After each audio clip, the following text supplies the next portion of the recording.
20살 청년이 내게 물었지. 인생에서 가장 중요한 게 뭔가요?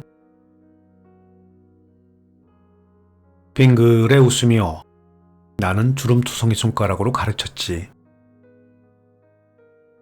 청년의 비어있는 오른쪽과 왼쪽을.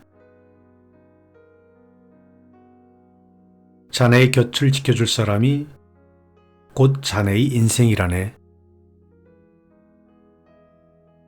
삶이란 늘 한 사람을 떠나서 또 다른 한 사람에게 도착하는 여행이지. 오랜 항해가 끝나갈 무렵 문득 뒤돌아보면 알게 된다네. 예전에는 미처 몰랐던 것을. 아니, 결코 보이지 않았던 내 곁에 있는 사람의 손을 잡기 위해 그토록 수많은 배움과 마중을 지나왔던 것을.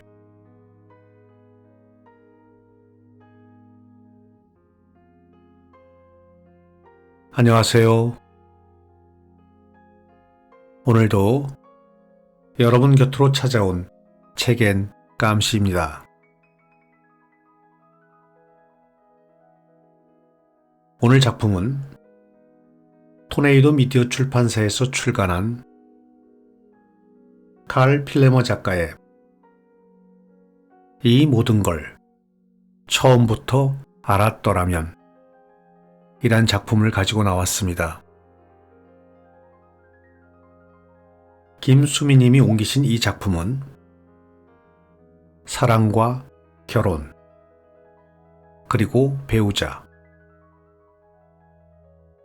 즉 우리가 사는 현대 사회는 사랑을 찾고 관계를 지속하기에는 너무도 복잡하고 어려운 시대라고 합니다. 결혼 기준이 예전과 달라진 데다 소셜미디어가 급증하면서 배우자를 찾고 헌신하는 일에 갈수록 곤란해지고 일에 대한 젊은이들의 엄청난 압박감과 성공을 위해 장시간 근무도 불사하는 현실을 감안할 때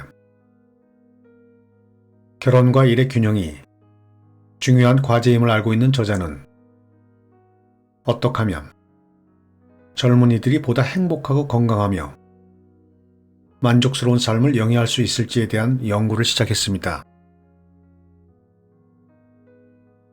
그 결과 오랜 결혼 생활을 통해 산전수전 다 겪은 수많은 노인들의 삶의 조언들을 수집, 과학적, 전문적 지식이 아닌 값을 따질 수 없는 귀중한 삶의 경험을 한 현자들을 면담하여 인생 최대의 질문을 던져 조언을 담아 이 책을 집필했다고 합니다. 노인들은 젊은이들이 지니지 못한 특별한 것을 지니고 있다. 바로 인생의 정상에서 삶을 내려다보는 해안이다. 노인들에게 인생은 더 이상 신비에 둘러싸인 존재가 아니다. 이미 겪어야 할 것을 다 겪었기 때문이다. 젊었을 때 품었던 꿈과 희망이 현실에서 어떻게 이루어지는지, 인생길에서 부딪히는 한계와 장애가 무엇인지, 누군가와 관계를 끝날 때의 느낌이 어떤 것인지 그들은 안다. 이 어마어마한 축적된 경험을 통해 사랑과 결혼을 바라보는 특별한 관점은 물론이거니와 관계 속에서 풍성한 삶을 누리는 비결을 배울 수 있을 것이다. 라고 작가는 말하고 있습니다.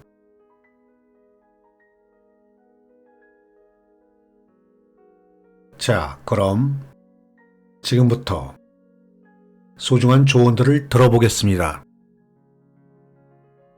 오늘도 끝까지 저와 함께 해주십시오.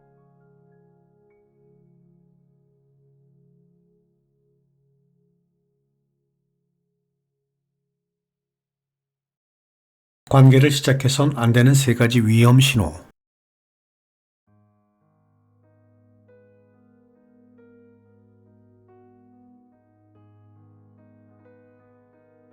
인생의 반려자를 선택하는 문제는 참으로 복잡한 과제다. 현재 파트너에 대한 감정이 1년 후에 어떻게 바뀔지는 자신도 모른다. 하물며 50년 후를 어떻게 정확히 내다보겠는가. 인생의 현자들은 이미 경고했다. 인생의 반려자를 정하면서 자신의 선택이 옳았다고 확신할 수 있는 사람은 아무도 없다.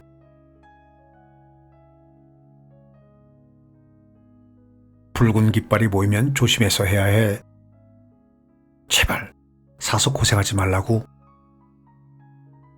조금 있으면 상대는 정체를 드러낼 거야. 수많은 사람들이 그런 실수를 저지르고 나서 몰랐다고 둘러대. 모르긴 뭘 몰라.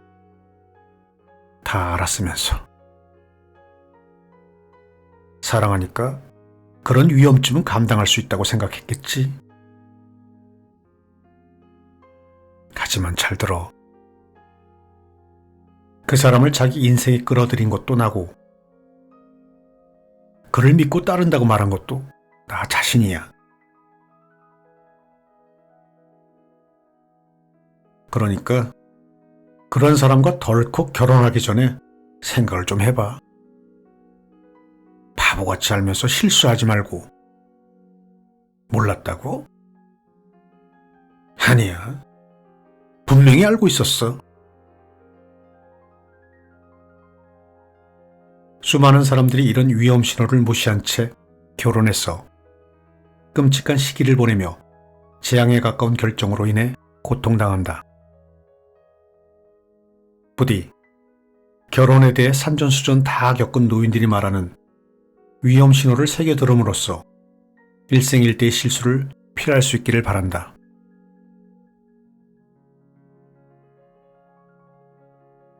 첫 번째, 아무도 내 파트너를 좋아하지 않는다.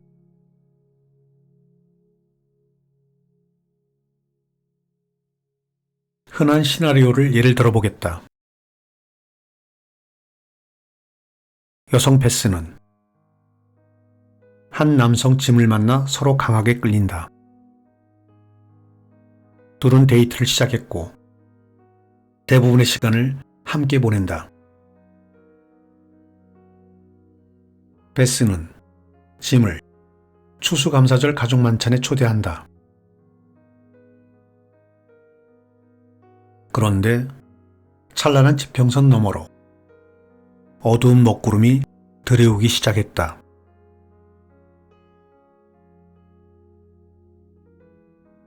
짐 이야기만 꺼내면 입을 다무는 친구들을 이해할 수 없어 마음이 아프다. 모임이 끝나고 지하철역으로 걸어가는데 절친한 벗이 독하게 마음먹고 입을 연다. 베스, 이런 말 해서 미안한데 그렇다고 절대로 날 미워하면 안 돼. 전에 있잖아. 짐과 같이 어울렸을 때 있잖아. 짐이 널 함부로 대한다는 인상을 받았어. 재미있게 놀려고 모인 건데 빈정대기나 하고.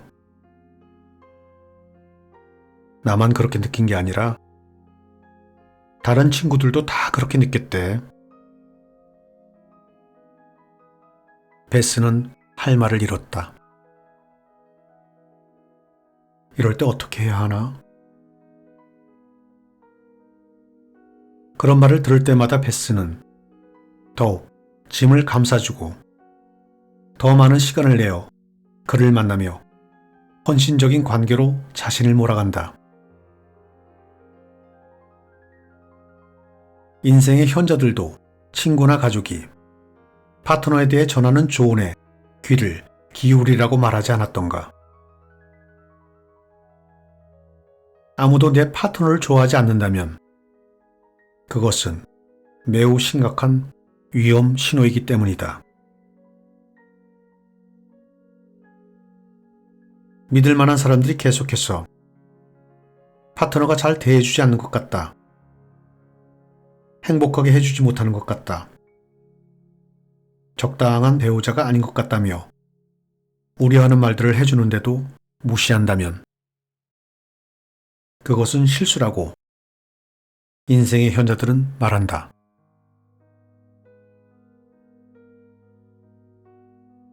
둘째, 심하게 화낼 일이 아닌데 화를 폭발한다. 데릭 크로스는 아내 셀리를 통해 그런 상황을 경험했다. 절대 결혼을 서두르지 마. 우리 약혼한 지 6개월 만에 결혼했는데 교제 시간이 더 길었다면 아마도 결혼을 취소했을지도 몰라. 왜냐하면 아내 셀리가 툭 하면 화를 냈거든. 화내지 않고도 얼마든지 차분히 해결할 수 있잖아. 셀리가 화를 이성적으로 통제할 수 없는 사람이라는 걸 알아봤어야 했어. 이야기 도중 그의 목소리가 갈라졌다. 어떤 경우엔 그저 훌쩍 떠나는 것 외엔 아무것도 할 수 있는 일이 없더군.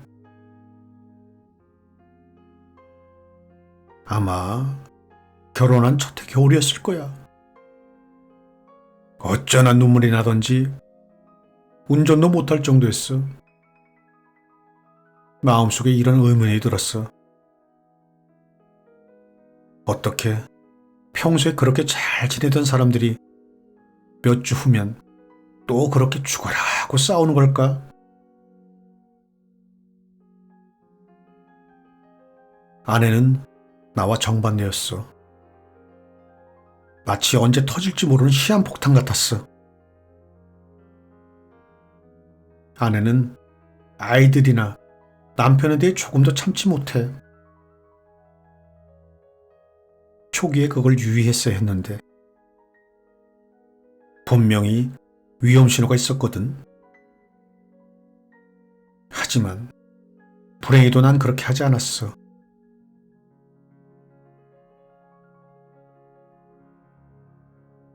인생 현자들의 오랜 경험상 설명이나 통제불능의 화는 결코 무시할 수 없는 위험 신호이다.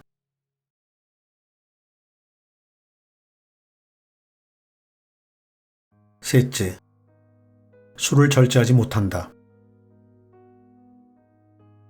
절제하겠다는 약속과 달리 술을 절제하지 못하는 행동은 바뀔 가능성이 없다.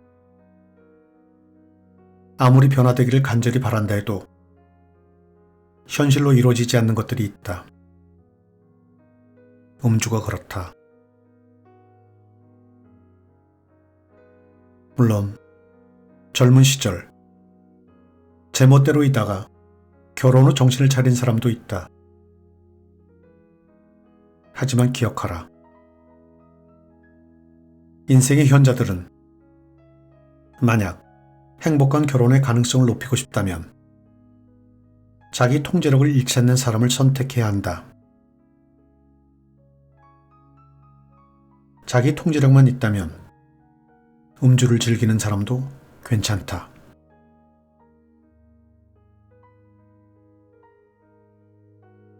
오늘 낭독은 여기까지 하겠습니다. 오늘도 저와 함께 끝까지 해주셔서 감사합니다.